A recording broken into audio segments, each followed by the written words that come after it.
Breaking news guys, তো I am Kerala প্রবাসী, sorry I am Bhutan প্রবাসী। আমার আইডির নাম কেরালা প্রবাসী। তো গাইজ, একজন প্রবাসী কত কষ্ট করে বিদেশের মাটিতে, তো আপনাদেরকে বাস্তবতা কিছু কথা তুলে ধরার চেষ্টা করব। তো ভিডিওটা সঙ্গেই থাকুন। দেখো বাস, বাইরে যখন তীব্র ঠান্ডা, চারপাশ কুয়াশায় ঢাকা, ভুটানের এই হাড় কাঁপা ঠান্ডায় যখন পুরো শহর ঘুমিয়ে থাকে, তখন আমাদের মতো প্রবাসী দিন শুরু হয়। শরীর যতই ক্লান্ত থাক, বিছানা ছেড়ে উঠতে হয়, কারণ আমাদের কাঁধে যে অনেক দায়িত্ব। বাড়িতে কিছু কিছু লোক ভাবে বিদেশে আছে কতই না শান্তি আছে, কিন্তু এই গাড় ফাটানো পরিশ্রমের গল্পটা শুধু আমরাই জানি। রোদ হোক কিংবা বৃষ্টি হোক, কোদাল আর পিঠের বোঝা কখনোই নামিয়ে রাখার উপায় নেই। শরীর চলে না, তাও জোর করে চালিয়ে নিতে হয়। দেখো বস, আমার মতো হাজার প্রবাসীর কত উৎসব চলে যায়, ঈদও চলে যায়, অথচ আমাদের কপালে জোটে শুধু একা ঘরের একাকিত্ব। আসলে বিদেশের মাটিতে আমরা শুধু কাজই করি না, প্রতিদিন নিজের ইচ্ছা আর স্বপ্নগুলোকে জীবন্ত কুরবানি দেই। দেখো বস, প্রবাসী মানে কোনো বিলাসী জীবন নয়, প্রবাসী মানে হলো একটা পরিবারের বেঁচে থাকার অক্সিজেন।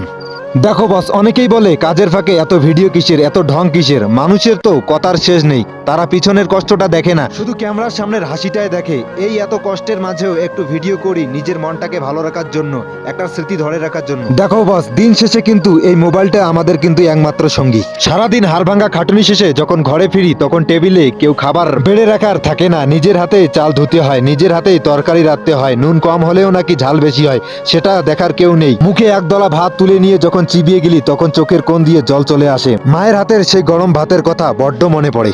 সো বস, এই ছিল ছোট্ট একটা প্রবাস জীবনের বাস্তব কাহিনী। সো বস, ভিডিওটা কেমন লাগলো অবশ্যই কমেন্ট করে জানাবেন, আর আমার পেজটা ফলো দিয়ে সাথে থাকবেন। তো টাটা, বাই বাই, ভালো থাকবেন, সুস্থ থাকবেন, ধন্যবাদ সবাইকে।